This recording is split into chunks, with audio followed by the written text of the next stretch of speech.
think we can start. Yeah, I think we can. Okay. So, hello everyone. Thank you for attending.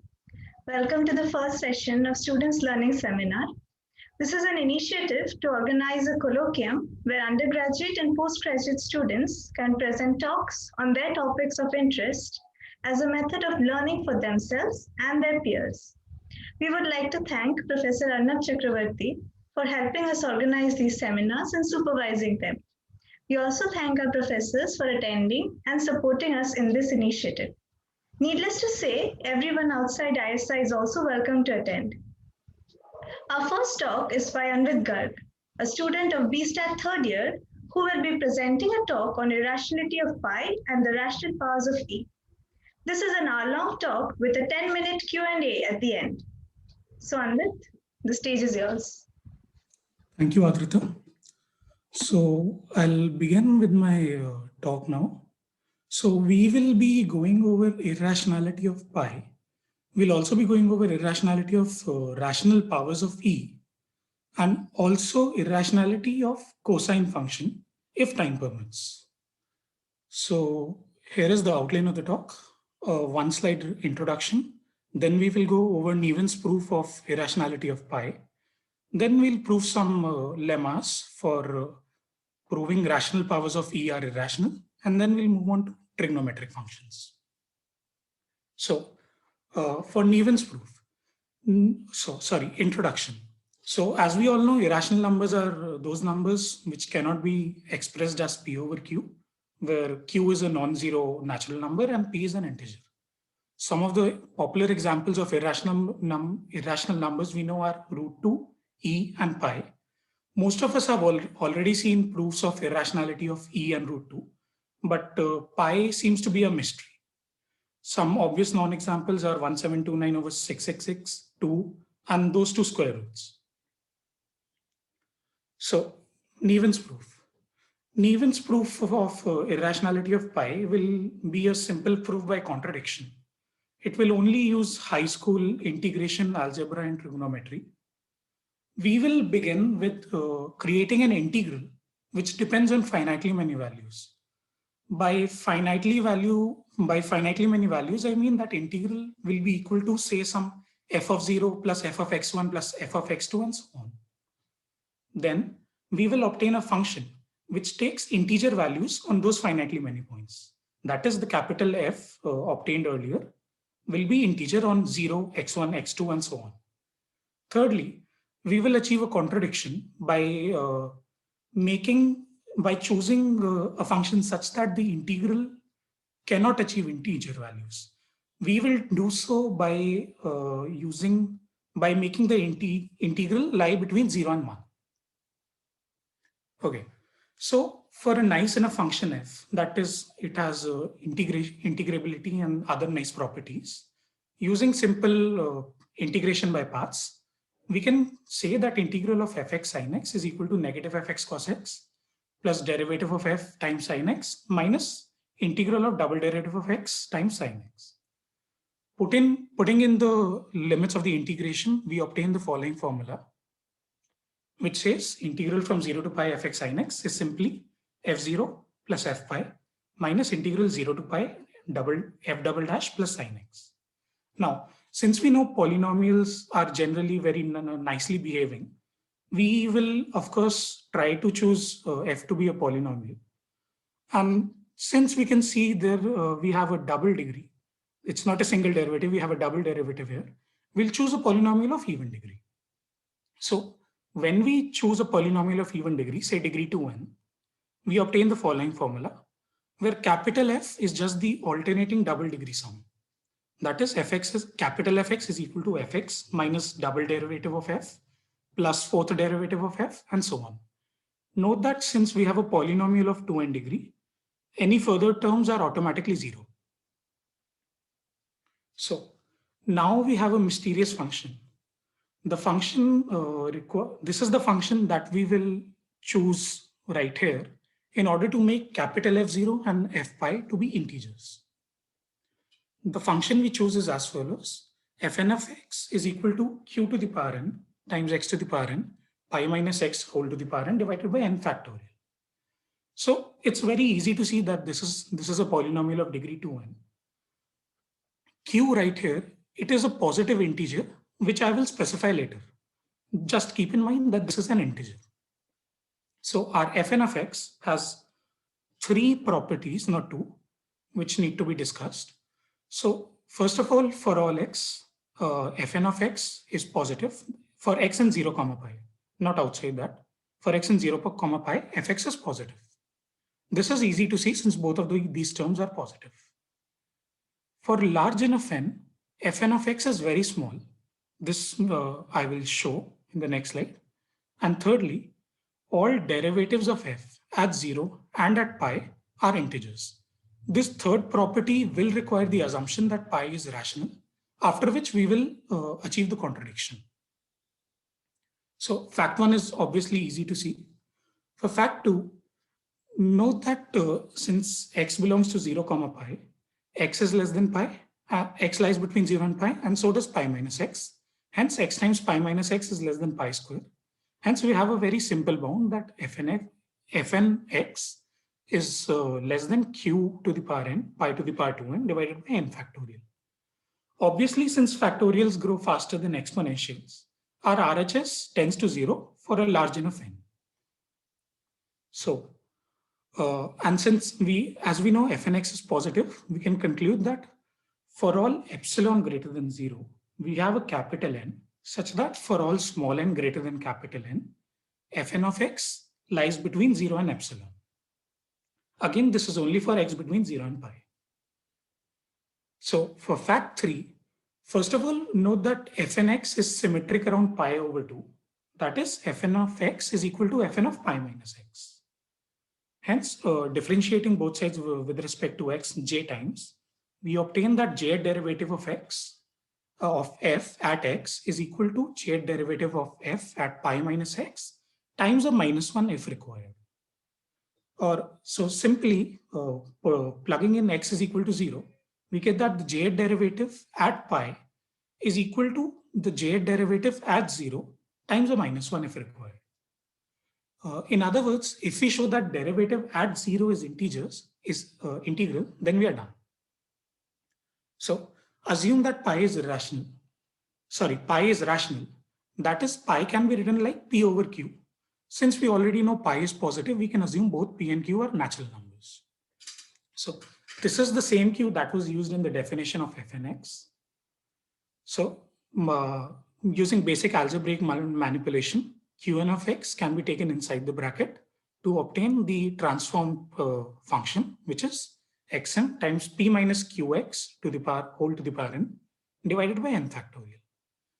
Now, the derivative of fn, the jth derivative of fn at 0 is precisely equal to j factorial divided by n factorial times cj, where cj is the coefficient of x to the power j inside the polynomial which is written in the numerator, excluding the n factorial part. That is x to the power n times p minus qx to the power n. So obviously, since the minimum degree of any non-zero term is n, cj is equal to 0 for j equal to 0, 1, 2 till n minus 1.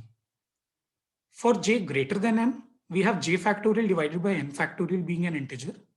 Further, since cj is the coefficient in this polynomial, and this polynomial only has integer coefficients, cj is again an integer. This implies that j derivative at 0 is integer for all values of n. Obviously, for j greater than 2n, cj is again 0, so they don't matter.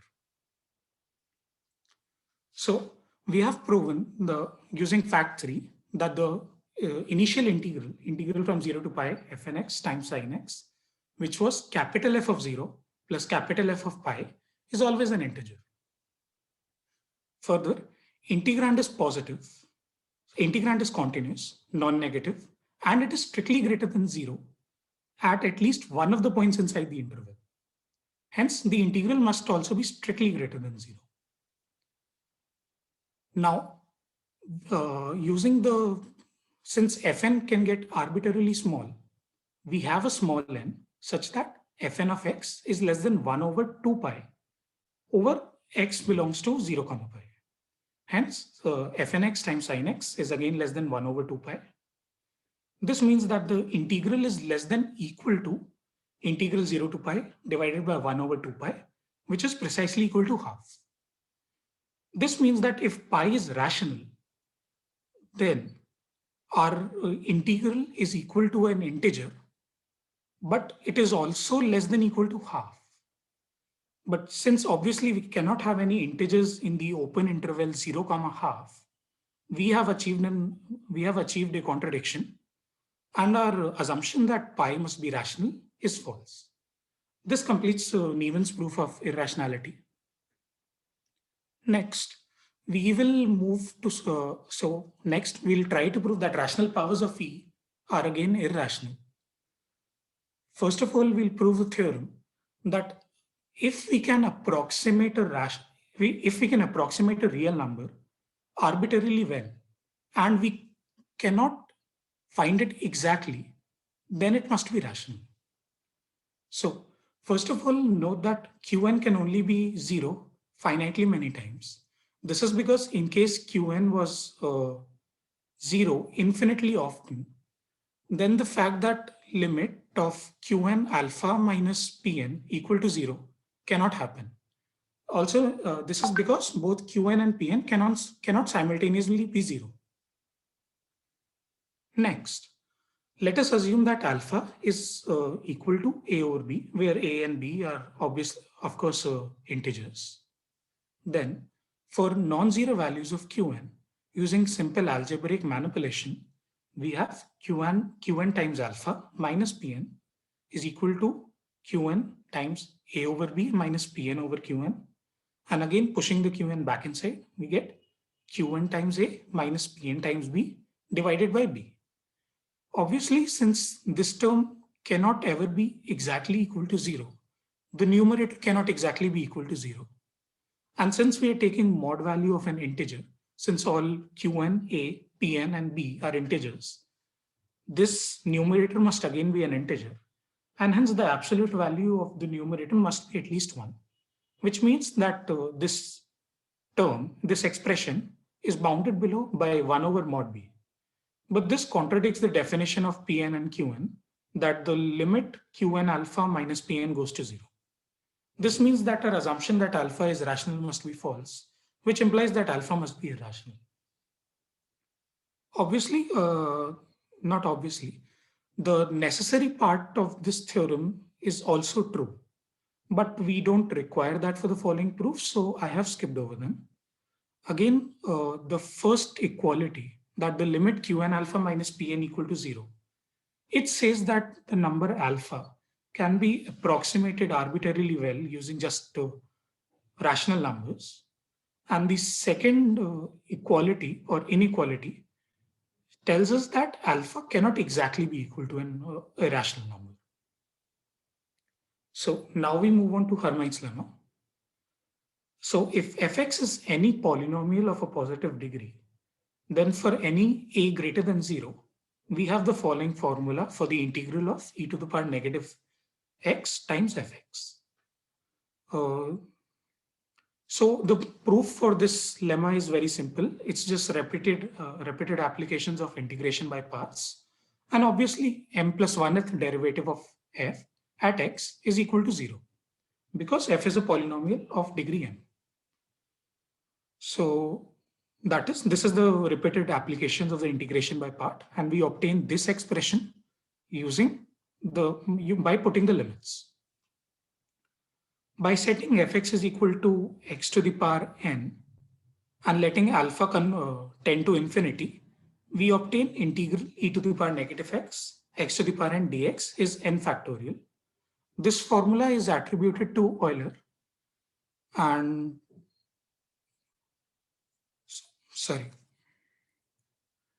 this fact is attributed to Euler. So now we move on to prove that rational powers of E are irrational. We will begin by proving that for any positive integer n, e to the power n is irrational. Now, we have two corollaries for this theorem. Corollary 1, for any rational r, e to the power r is irrational. This follows by setting r equal to a over b, and let us assume e to the power is rational. Now, since e to the power is rational, e to the power r to the power b is also rational. And since r times b is equal to a, we have e to the power a is rational, but this contradicts the theorem. Hence, our assumption that e to the power r is rational must be wrong. So, corollary 2, for any rational, natural log of r is irrational. Now, for any rational not equal to 1, since r is not equal to 1, log natural of r is not equal to 0, and hence we can apply corollary 1. Say log natural of r is rational using previous corollary, e to the power log natural of r equal to r is again irrational, which is a contradiction to our assumption that r is rational. So now we have equation 1 is basically Hermite's lemma with e to the power a multiplied throughout. You can see Hermite's lemma here again. Integral 0 to e to the power negative x fx times this summation times, minus e to the power negative a times this summation again. We have multiplied e to the power a throughout the whole equation to obtain equation 1. Now, this proof will again follow very similarly to Nevin's proof for irrationality of pi. Again, we will set fn of x is equal to x to the power n times a minus x whole to the power n divided by n factorial. And same as Nevin's proof, it's easy to see that fnx is positive, continuous, and hence the integral is strictly positive, this integral right here. Since again e to the power negative x is positive in the whole interval. And with the same rationale as previous part, fn of x is smaller than a to the power 2n divided by n factorial.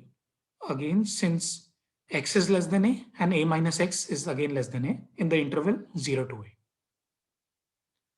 And this integral is easy to calculate. It is equal to a to the power 2n plus 1 divided by n factorial. Again, this can be made as small as required with large enough n. Now, in other words, we have shown that the RHS of equation 1, that is e to the power a times this summation minus this thing, goes to 0. Now, recall lemma 1, result 1 right here. If we find Qn and Pn such that the limit goes to 0, but it isn't exactly equal to 0, then alpha is irrational. We will achieve this. We will try to show that this summation as well as this summation, both of them are integers, but never equal to 0. It's easy to see that this is never equal to 0 because the integral is positive and the integrand is continuous and positive at least one of the points and is non-negative everywhere else. Hence, the integral cannot ever be equal to 0. So what is left to show is that summation from j equal to 0 to n, the jth derivative of fn at x for x is equal to 0 and a is integer. If we show that these two things are integers, then our theorem that e to the power a is irrational is complete. So again, by last thing, it's enough to show that jth derivative at 0 is integer because the jth derivative of a is again minus 1 times the jth derivative at 0. This is the definition of fnx again. And again, using the same rationale as before, jth derivative at 0 is equal to j factorial over n factorial times cj, where cj is the coefficient of x to the power j in x to the power n times a minus x to the power n. Due to binomial theorem again and the fact that the lowest degree of a term in this polynomial is n, we can see that the jth derivative at 0 is integer for all j. Yeah. This completes the proof that e to the power alpha is irrational. So essentially what happened in this proof is that we found better and better approximations of e to the power a. So say we want to calculate E square. The approximation given by the proof used in the previous theorem is that E square is equal to summation from j equal to 0 to 2n, the j derivative at 2 divided by summation of f and j at 0. Now say we choose n equal to 3. That is, we have 6 terms in the numerator and 6 terms in the denominator. Then the rational approximation for E square we get is negative 296 divided by negative 40, which is equal to 7.4. The actual value of E square is 7.389. The relative error is just 0.15%. Using the power series approach, that is e to the power x is equal to summation x to the power n divided by n factorial, we need to sum till x to the power 7 to obtain a similar amount of error. Using the limit approach, that is e to the power x is equal to limit n tends to infinity, 1 plus x to the power x divided by n whole to the power n. We require n equal to 1350 to get a comparable amount of relative error.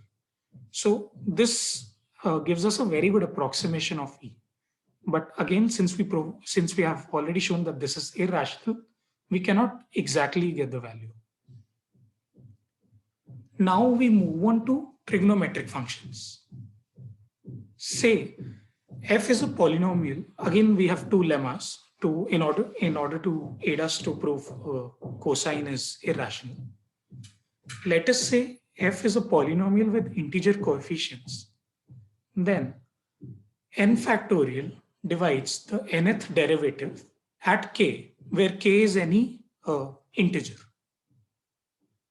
Since we have integer coefficients, and when we differentiate n times, all the terms which have power less than equal to n minus 1 vanish, and the terms which have a power greater than equal to n have a factor of n factorial associated with them. Hence, this lemma is true.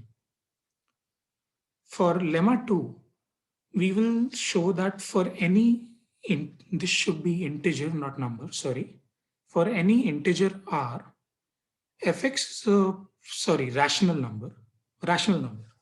For any rational number r, fx is a polynomial. If fx is a polynomial in r minus x square, then for any positive odd k, the kth derivative at r is equal to 0. To do this, first of all, we define gx using f of r minus x.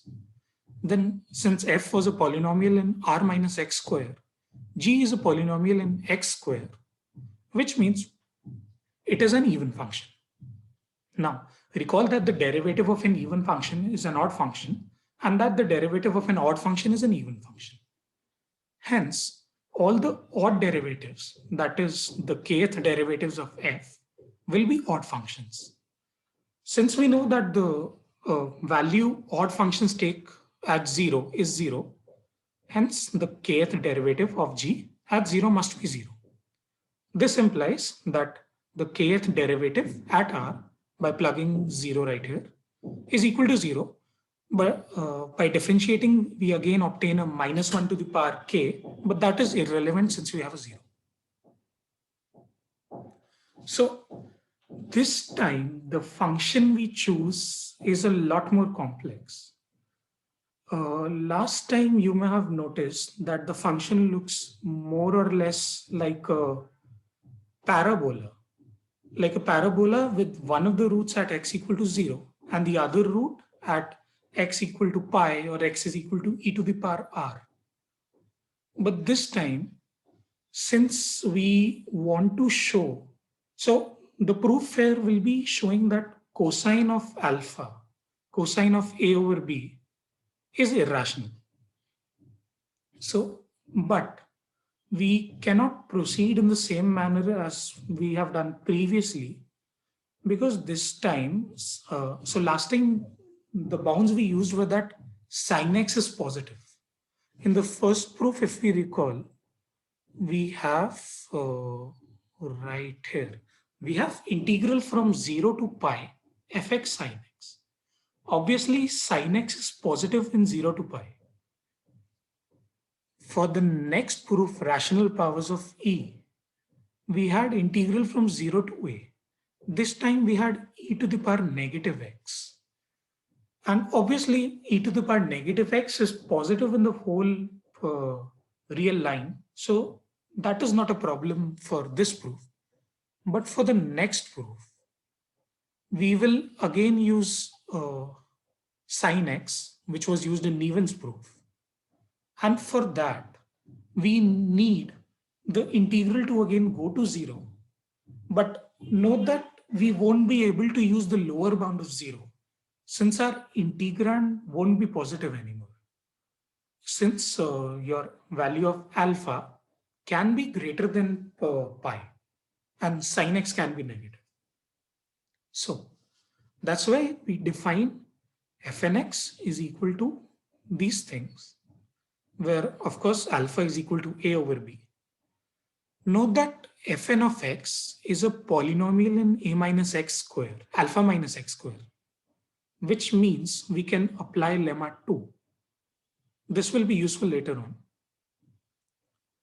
And using the rational approximation of a, we also obtain that fnx, the numerator of fnx, is a polynomial with integer coefficients. Now, it's easy to see that fnx is bounded by alpha to the power 4n minus 1 times b to the power 3n minus 1 by the method of inspection. Alpha minus x is less than equal to alpha, and alpha square minus alpha minus x whole square is less than equal to alpha square, which gives us this bound. Again, since factorials grow faster than exponentials, this tends to 0 as n tends to infinity. As did previously, we defined capital X, capital F of x as alternating sums of fx, alternating even powers, even derivatives of f at x. But easily, by differentiating, we can easily see that the double derivative of capital F plus capital F is equal to small f of x. This means that the derivative of f dash x sin x plus fx cos x, which is equal to double derivative of f of capital F times sin x plus capital F times sin x again, is equal to fx sin x. This gives us an equation previous to the one used in Nevin's proof. That is, integral of fx sin x is equal to f dash x sin x minus fx cos x. Putting in the limits again, we obtain that the integral from 0 to alpha of fx sin x is equal to f dash alpha sin alpha minus f alpha cos alpha plus f computed at 0. Now, as noted earlier, f of x is a polynomial in alpha minus x square. By lemma 2, we have that all the odd derivatives of capital F, of small f at R are equal to 0. Since here R is equal to alpha and capital F dash is precisely the sum of the odd derivatives of small f, we obtain that capital F dash of alpha is equal to 0. Plugging in this value in the last equation, we obtain that this integral is just equal to f of 0 minus f alpha cos alpha. Note that now we are very close to the lemma which was used to prove rational powers of E, the approximation lemma right here, this thing again. That is, so we, so if we prove that f0 and f alpha are integers, and of course we'll have to assume that cosine alpha is c over d, is a rational number, then we'll multiply whole thing by d. We'll obtain a similar proof to the previous proof. Now, by lemma 1 right here, f is a polynomial with integer coefficients, then n factorial divides the nth derivative. Now, by lemma 1, f of 0 is an integer. This means that small f computed at 0, second derivative at 0, fourth derivative at 0, all of them are integers. Note that since f has a the 0 has a multiplicity of n minus 1, the derivatives, the lower order derivatives are all 0. And the higher order derivatives are divisible by n factorial. And hence n factorial divided by n minus 1 factorial is an integer. Hence, the derivative is also an integer. So this gives us that f of 0 is an integer. Now, again, we redefine g of x as f of alpha minus x, which gives us the fact that which is precisely equal to x to the power 2n, alpha square minus x square to the power n minus 1 times b to the power 3n minus 1 divided by n factorial. Again, applying lemma 1 again, we get that f alpha is integer. Now, let us get to the assumption part. We assume that cosine of alpha is equal to c over d, where c and d are integers, where d is obviously not equal to 0.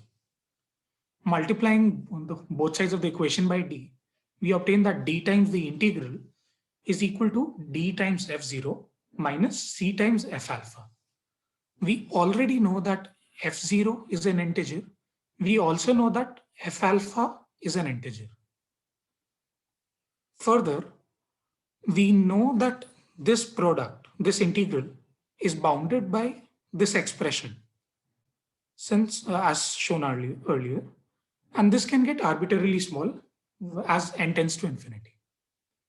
However, we encounter a problem here, the problem which I described earlier. We do not know that sign is positive in our interval 0 alpha, since alpha can be greater than pi. To counteract this, we will show that for very specific values of n cannot divide d times f0 minus c times f alpha. Note that we already know that this thing is an integer. So by bounding it with this thing, this implies that for large enough n, this must be equal to 0. The integral must be equal to 0 since it's an integer. So, but we will show that n cannot divide the integral, but as we all know, every positive integer divides 0. Using this fact, we will achieve the contradiction. So we already know that the derivative f at 0 is 0, first derivative at 0 is 0, n minus second derivative at 0 is 0. This is because f, the multiplicity of the root 0 of f is n minus 1. This means that all the roots, all the derivatives till n minus 1 are 0. We also know that n divides kth derivative of f at 0. All of these are supposed to be fn. Fn and f are same in this context. So we know that n factorial divides, hence n also divides. So fx can be written as x to the power n minus 1 times gx, where gx is a polynomial with integral coefficients divided by n minus 1 factorial. Also know that gx does not have 0 as a root. F dash x using the product rule can be written as x to the power n minus 2 times gx divided by n minus 2 factorial plus h1 of x, where h1 of x is a polynomial whose multiplicity of root 0 is n minus 1. By product rule, h1 of x is equal to x to the power n minus 1 times g dash x divided by n minus 1 factorial, which obviously has a multiplicity of n minus 1. This implies that the n minus 2th derivative actually implies all derivatives, the first derivative, second derivative, till n minus 2th derivative of h1 at 0 are 0. Hence, in order to calculate the n minus 1th derivative at 0, we can disregard h1. Continuing in this manner, we obtain that the n minus 1th derivative at x is precisely equal to gx plus hn minus 1 x, where hn minus 1 at 0 is equal to 0, since they always leave out a factor of x. This implies that the n minus 1th derivative of f at 0 is precisely equal to g of 0, and g is same as this thing, this product, everything except x to the power n minus 1. Plugging in 0, we obtain g of 0 is 2 to the power n minus 1 times a to the power 3n minus 1. Now, if we choose p to be a prime, which is greater than 2a, and which is also greater than d, then p will not be able to divide d times f0. So that is, this term for the integral is not divisible by p. Now, if we show that c times f alpha is divisible by p, then we are done. Okay. So this g is not same as this g. Sorry about that. We redefine g of x is equal to f of alpha minus x, which is x to the power 2n, alpha square minus x square to the power n minus 1, b to the power n minus 1, divided by n minus 1 factorial. Using same procedure as above, we get that the large prime p that we will choose will divide kth derivative of g at 0. This is because in the initial 2n minus 1 derivatives, they are precisely 0. Hence, p divides them trivially. The higher order derivatives, okay, first of all, let's just consider the numerator part. The higher order derivatives, they are divisible by 2n factorial. And since we will choose n equal to p, they must be divisible by p as well. Again, we can disregard n minus 1 factorial, since that will get cancelled out with the 2n factorial. This means that f alpha is divisible by p, which means that df capital F at 0, which is not divisible by p, minus c times f at alpha, which is divisible by p. Hence, the whole sum cannot be divisible by p. This means that the integral cannot be 0. But we have shown that the integral is an integer which can get arbitrarily small. This is obviously a contradiction. And this completes the proof that cosine of alpha, where alpha is a rational number, is irrational. Again, since we are integrating from 0 to alpha cannot exactly be 0. So, just a small exercise, use the fact that cosine alpha is irrational to prove that sine of alpha is irrational, tan of alpha is irrational, and so on for the other 3 trigonometric functions. Exercise 2 is an open problem. So gamma, which has this simple expression, that is the nth harmonic number minus the natural log of n, and the limit of the difference, that is irrational. We do not know about this yet. So I think we were done a lot faster than expected. We'll be taking questions now.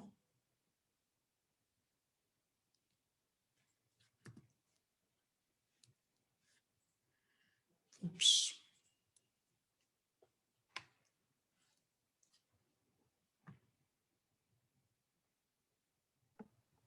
Hello, Anvit, and am I audible? Yes. So I am Moichro Bhattacharjee from the Indian Association for the Cultivation of Science, BSMS batch first year.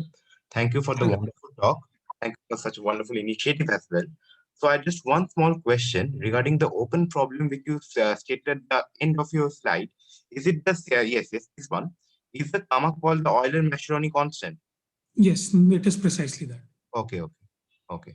Thank you.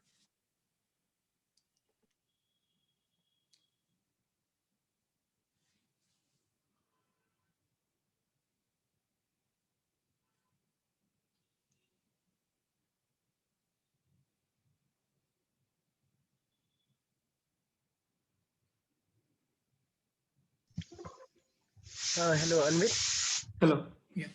What definition did you use for sine, cos?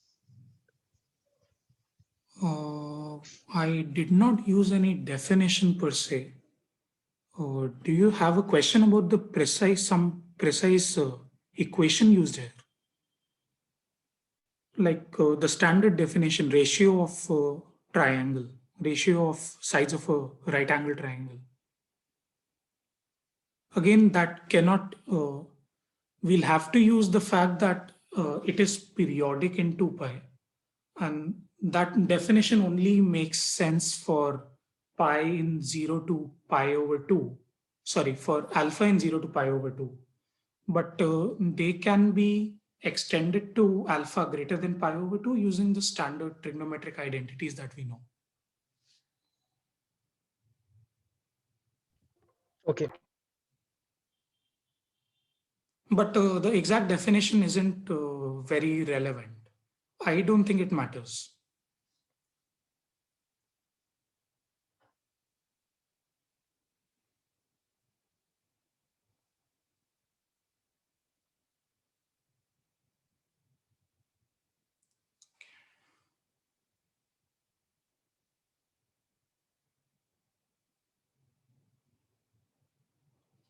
So I don't think we have any more questions.